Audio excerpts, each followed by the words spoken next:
अस्सलाम वालेकुम। डॉक्टर यास्मीन राशिद को मैंने पहली बार लाहौर की मॉल रोड पर 2005 में देखा था। ये सुप्रीम कोर्ट के साबिक चीफ जस्टिस इफ्तिखार चौधरी की बहाली की तहरीक का ज़माना था। उन्हें परवेज़ मुशर्रफ ने जबरन माजूल कर दिया था और वो इस्लामाबाद से लाहौर आ रहे थे। उनके इस्तकबाल के लिए जो लोग रात गए सड़क पर रहे, उनमें डॉक्टर यास्मीन राशिद भी थी। जैसे जैसे ये तहरीक आगे बढ़ती गई तो इसके मुख्तलिफ मरहलों पर डॉक्टर साहिबा से आमना सामना होता रहा।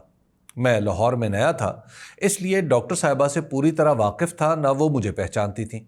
उनसे पहली मुलाकात उस वक्त हुई जब मार्च 2009 में नवाज शरीफ ने चीफ जस्टिस की बहाली के लिए लाहौर से इस्लामाबाद तक लॉन्ग मार्च किया।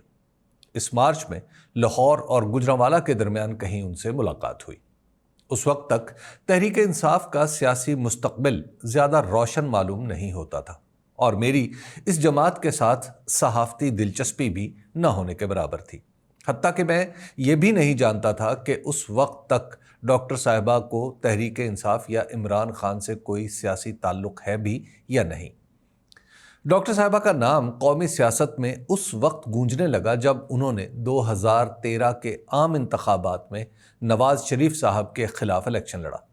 दिलचस्प बात यह है कि यही इलेक्शन मोहतरमा मरियम नवाज के लिए सियासत में दाखिले का दरवाज़ा बना, क्योंकि इस हल्के के इलेक्शन में वही अपने वालिद की इलेक्शन मुहिम की इंचार्ज थीं।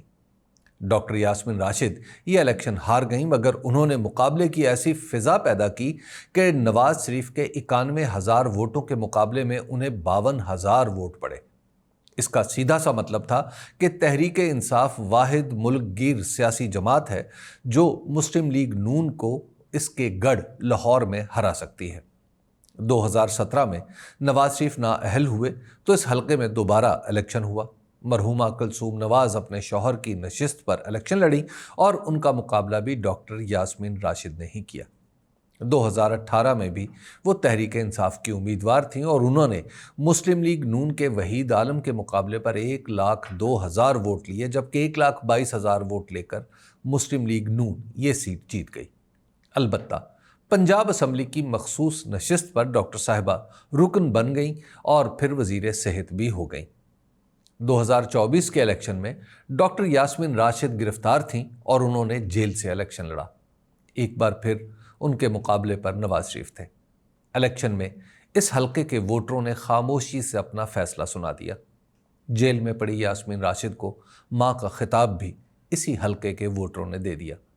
फॉर्म 45 तक सब कुछ ठीक रहा, मगर फॉर्म 47 तक का मुश्किल सफ़र तय करते हुए हज़ारों वोट लड़खड़ा कर किसी दूसरी तरफ जा पड़े। नवाज शरीफ साहब के लिए फॉर्म 45 में गलतियां दुरुस्त करने के लिए एक सरकारी अफसर मुतय्यन हुआ, जिसने कई जगह दस्तखत करके यास्मीन राशिद के वोटों को गलत पाया और उन्हें नवाज शरीफ के हक़ में करार दिया। नवाज शरीफ साहब को ये नशिस्त कबूल करने में कोई अमर माने नहीं था, क्योंकि आप मानसहरा की नशिस्त पर भी शिकस्त खा चुके थे। नवाज शरीफ साहब के लिए कौमी असम्बली की ये नशिस्त हुकूमत का जीना बन गई और यास्मीन राशिद के लिए जुर्म। डॉक्टर यास्मीन राशिद पंजाब की वजीर सेहत बनी तो उनकी ज़िंदगी का अहम तरीन मोड़ जनाब नवाज शरीफ की सेहत का ख्याल रखना था। उन्होंने अपनी हद तक इसमें कोई कसर नहीं छोड़ी। हत्ता के नवाज शरीफ साहब अपने भाई शहबाज शरीफ साहब हाल मुकीम ऐवान वज़ीर आज़म इस्लामी जमहूरिया पाकिस्तान इस्लामाबाद की दी हुई 50 रुपये की ज़मानत पर बग़र्ज़ इलाज व तब्दीली आबो हवा लंदन तशरीफ़ ले गए तो उनकी सेहत के बारे में डॉक्टर साहिबा ने काफ़ी नरम राय दी। मुझे एक बार डॉक्टर साहिबा ने ख़ुद बताया कि नवाज शरीफ साहब की अयादत के लिए वो ख़ुद सर्विसेज हॉस्पिटल गईं और उन्हें यकीन दिलाया था कि उनकी सेहत का हर तरह से ख्याल रखा जाएगा। आखिरकार नवाज शरीफ लंदन पहुंच गए तो वहां आपने वोट को इज्जत दो के नारे के एवज हुकूमत ले ली। हालात बदल गए और डॉक्टर यास्मीन कोट लखपत जेल पहुंच गए, जहां कुछ दिन पहले तक वो मुलजिमा थीं, अब वो सिक्का बंद मुजरिम बना दी गई हैं। डॉक्टर यास्मीन राशिद को 22 जुलाई 2025 को लाहौर की इंसदाद दहशतगर्दी अदालत नंबर 3 के मुअज़्ज़ज़ जज अरशद जावेद ने 9 मई 2023 के वाक़यात का हिस्सा बनने की पादाश में 10 बरस कैद की सज़ा सुना दी है। मुअज़्ज़ज़ जज ने अपने फैसले में डॉक्टर साहिबा का वो बयान नकल किया है जिसमें उन्होंने इस मुकदमे को ही गलत करार दिया है। इस बयान की एक सत्र में उन्होंने बताया है कि उन्हें किसी दूसरे मुकदमे में गिरफ्तार करके इस मुकदमे में सजा सुना दी गई है। ये फ़िक्रा पाकिस्तान की पूरी सियासी तारीख को खुद में समो लेता है। डॉक्टर साहिबा हों या तहरीक इंसाफ के दीगर रहनुमा, इन सभी पर कायम मुकदमा असल में एक है, और वो है पाकिस्तान में तब्दीली का ख्वाब देखना। ये ख्वाब देखने की हिम्मत पाकिस्तान में कभी किसी ने नहीं की थी। यहाँ पर ख्वाब फरोशी का सिलसिला तो ज़रूर चलता रहा है, मगर ख्वाब की ताबीर ढूंढने का रवाज कभी नहीं रहा। सही पूछिए तो ख्वाब इजाज़त से ही देखे जाते हैं।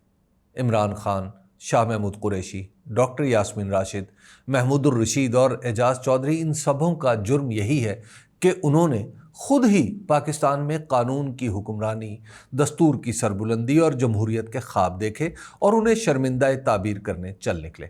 डॉक्टर यास्मीन राशिद का जुर्म ज़्यादा संगीन इसलिए है कि 80 बरस की उम्र को पहुंचती हुई इस बुढ़िया से मिलें तो नौजवानों की सी जज्बाती बातें करती हैं।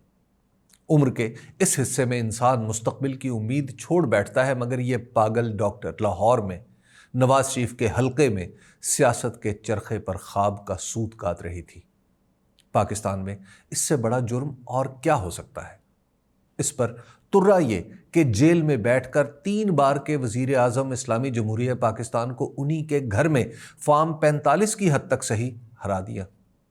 अब नवाज शरीफ वजीर आज़म तो नहीं, मगर उनके बिरादर असगर तो उसी ऐवान में रहते हैं। उनकी साहबजादी मोहतरमा मरियम नवाज वजीर आला पंजाब हैं। तकनीकी एतबार से वजीर आला पंजाब होने के नाते इस्तगासा भी उन्हीं के ज़ेर नगी हैं। वाज़ेह रहे कि सियासी मुखालफत की बात इस फ़कीर की नहीं है। ये फ़िक्रा जात भी डॉक्टर यास्मीन राशिद के उस बयान का हिस्सा हैं जो उन्होंने अदालत में दिया है और मोअज़्ज़ज़ जज साहब ने अपने फ़ैसले में नकल फरमाया है। डॉक्टर यास्मीन राशिद को मिलें तो मुझे अपनी दादी याद आती हैं। बूटा सा कद, गोल मटोल चेहरा और मेहरबान मुस्कुराहट। मेरी दादी एक आम खातून थी जिसे बीमारी न ढाल कर देती थी, मगर यास्मीन राशिद अजीब खातून है। इन्हें कैंसर शिकस्त दे पाता है, ना जेल में रहना उनके आसाब तोड़ता है। ये दीवानी बुढ़िया हार मान लेती तो जेल से बाहर होती, मगर इस उम्र में अपने बच्चों और पोते पोतियों से दूर जेल में बैठी है या बीमारी के हाथों हस्पताल में एड़ियाँ रगड़ रही है। इस यास्मीन राशिद को मैं नहीं जानता। मैं तो उस यास्मीन राशिद को जानता हूँ जो वज़ीर बनी तो उसी तरह रही जैसे वजारत से पहले की सियासी कारकुन। घर भी वही रहा जो दोस्तों से कर्ज लेकर बनाया गया था। हर एक को बेटा कहकर बुलाती थी और लोग भी बलिहाज उम्र माँ या दादी ही समझा करते थे। उन पर एक मुकदमा भी माली हेरा फेरी का नहीं। जेल में रहने वाली यास्मीन राशिद तो कोई खातून हुर्रियत है जो आंखें मूंदे आज़ादी के ख्वाब देख रही है और ताबीर ढूंढने का खुमियाजा भुगत रही है। मैं इस यास्मीन राशिद को भी नहीं जानता जिसके मुजरिम होने पर इस्लामी जमहूरिया पाकिस्तान की अदालत के मुअज़्ज़ज़ जज अरशद जावेद को कोई शक नहीं। मुजरमा डॉक्टर यास्मीन राशिद की अपील अब इस्लामी जमहूरिया पाकिस्तान की दूसरी मुअज़्ज़ज़ अदालत में जाएगी और फैसला जो भी हुआ तारीख़ में लिख दिया जाएगा। शुक्रिया।